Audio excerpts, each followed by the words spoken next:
First name Scott, S-C-O-T-T.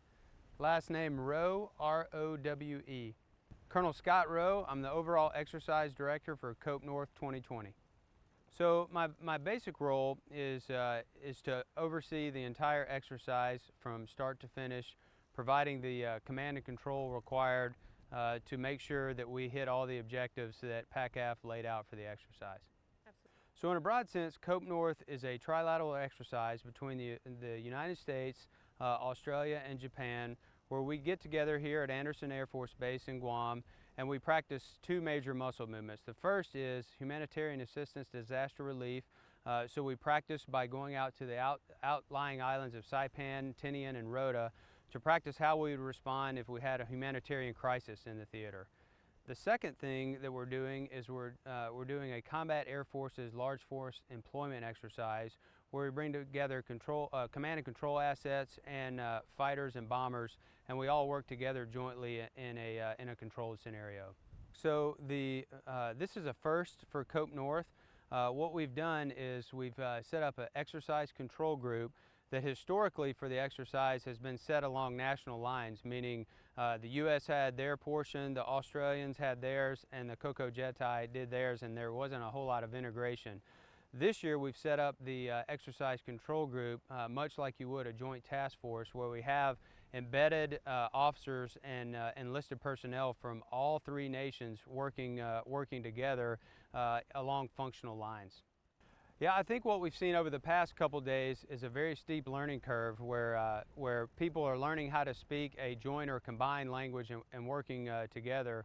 And as you would know, communication is half the battle. So understanding the expectations of each individual functional area has been a steep learning curve over the past couple days. And now that they understand what's expected of them, obviously now we can go forth and move forth with taking care of the exercise like we're supposed to.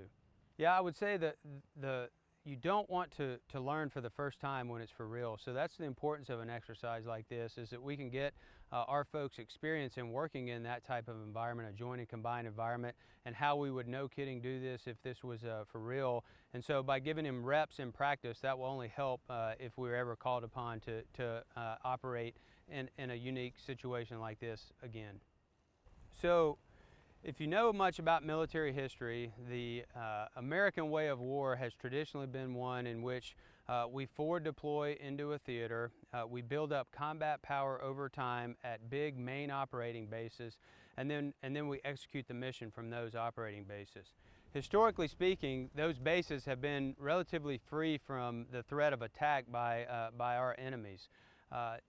Unfortunately, today with modern weapons and the vast distances they can travel, that way of war is rapidly becoming obsolete. So what we're trying to do is reintroduce the concept of maneuver within the theater back into our lexicon. And that's what agile combat employment is really all about. Instead of putting all of our assets and our logistical and supply train in one area that would be a high threat of attack, what we're seeking to do is break that up into smaller assets and then maneuver them throughout the theater at small airfields that may only be there for a few days at a time before they pick up and go somewhere else. What that does for us is that complicates the threat targeting, and also it's not something that's new to the military. It's something we did in World War II, specifically in the Pacific theater, but it's something that we haven't practiced for a while. And so our airmen and really our whole system is not set up to do this new type of maneuver warfare. So anytime we get the chance to come to a place like COPE North and practice the skill sets that we think we're going to need, then that pays dividends. What we may have, for example, security forces airman is only trained on how to do security forces. Under the ACE concept, a security forces airman that deploys to a austere airfield may do force protection, and they may also do some maintenance on aircraft that come there. Likewise, a maintainer only knows how to do maintenance right now, but we are going to train them to do not only maintenance, but also help defend a base if it comes to that. So these exercises give us valuable reps in how to practice some of those multi-domain or multifunctional areas for our airmen. So an LFE is large force employment, and what that basically means is we're going to take a lot of different airplanes, a lot of different platforms, and we're going to launch them into the airspace at one time to do a coordinated exercise. And most bases don't have enough assets to do this on their own.